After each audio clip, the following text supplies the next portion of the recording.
somewhere beneath the mask, behind closed doors, beyond the limits of any curve, is a place penetrated only by your imagination. A place where limits cease to exist, where fear runs unchecked. Viral. A place where even the most innocuous and mundane of occurrences are allowed to incubate and infect the mind. Do not attempt to distance yourself from your screen. For the next few minutes, allow yourself to go outside, into the world of COVID tales. Chapter 1. The Swamp of Billy.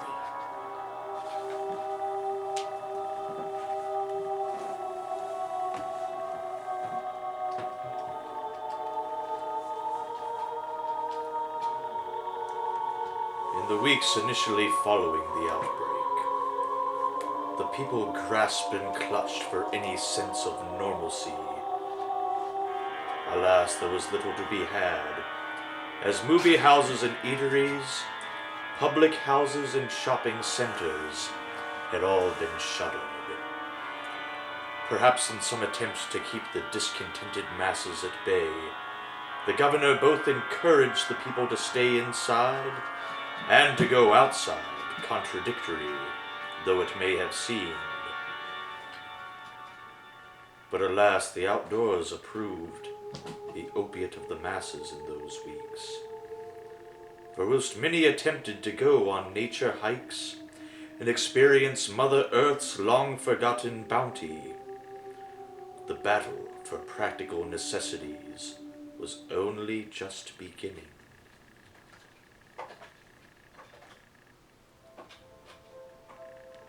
Now Billy was a boy of about 6 years, I would say, and on that crisp and blustery day in March, his loving, doting parents had bundled him up nice and snug in his goose-down overcoat, woolen stocking cap and mittens.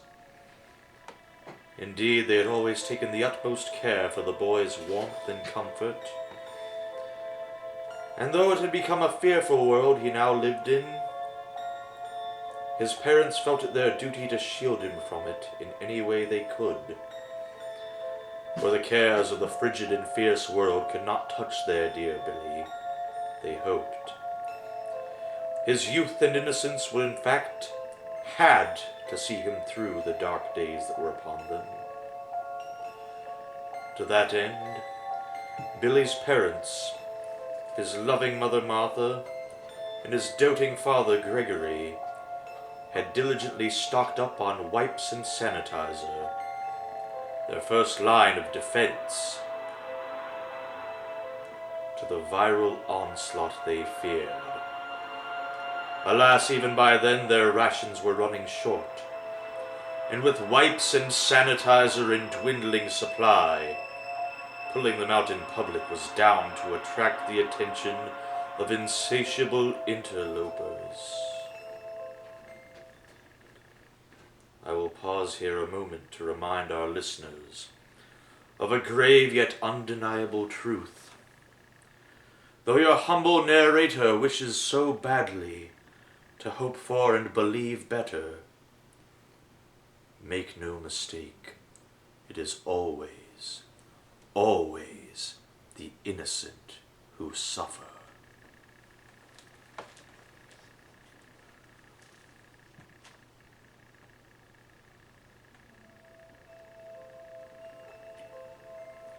As they arrived at the park that day, Martha and Gregory went about their usual business of lovingly applying wipes and sanitizer to their dear Billy.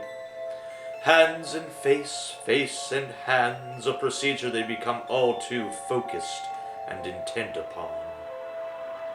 Perhaps if they had taken a brief moment to look up from their dear child's freshly sanitized face, they may have seen the marauders rounding the bend.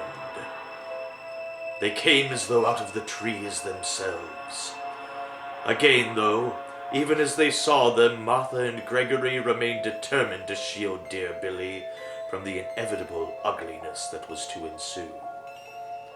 "Go on now, Billy," Martha said, trying to hide her nervousness. "Go on and play. Your father and I will be along in a moment." Now, being as eager as he was trusting, Billy gave his mother no quarrel and scampered off down the gully. As he did so, Gregory silently drew a tire iron from the boot of their motor car. He had known this day would come, but was intent on making it the last for these particular marauders. Whether Billy knew of the carnage about to take place up above, alas, I will never know. He continued to scamper down the gully as carefree as your narrator himself was, as a boy of 6 years. He had no reason to be otherwise. At the bottom, however, he came to a desolate swamp, unlike any he'd before seen. It was quite fascinating for him, I imagine. Equal parts water and earth. He stared down into his own murky reflection, and a murkier visage of his own self stared back.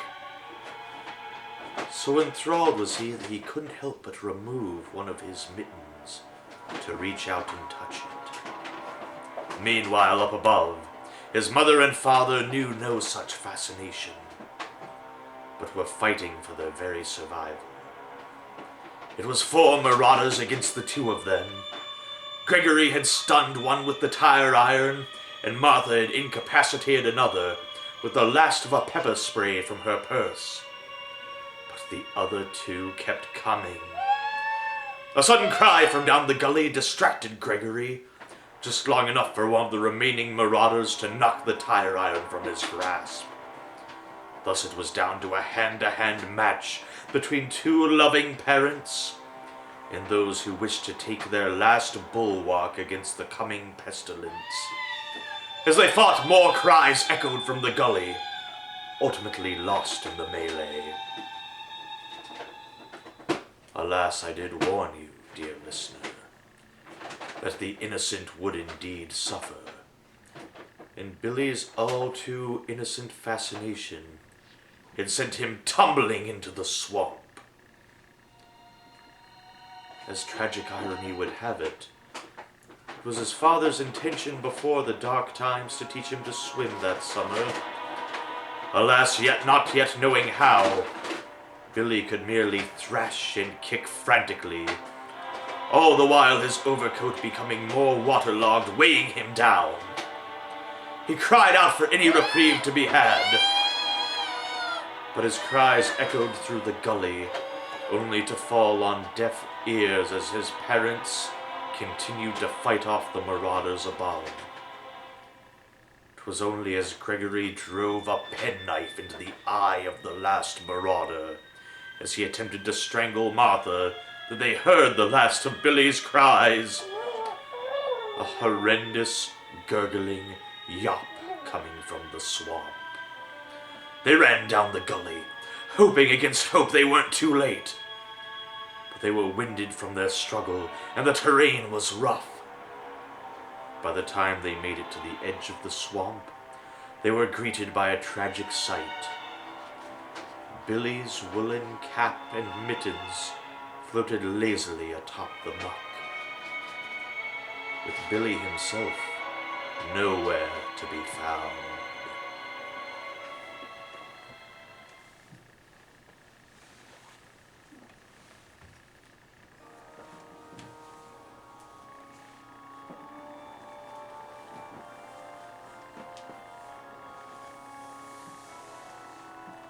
We warned you that your stay would not be long. You are safe now, behind your mask, behind your closed doors. But isolation, too, can take its toll.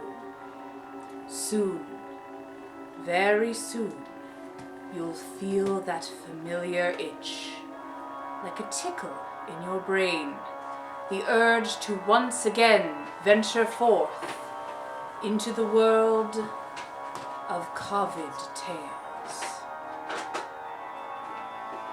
Join us next week for Chapter 2, The Yeeting Pier.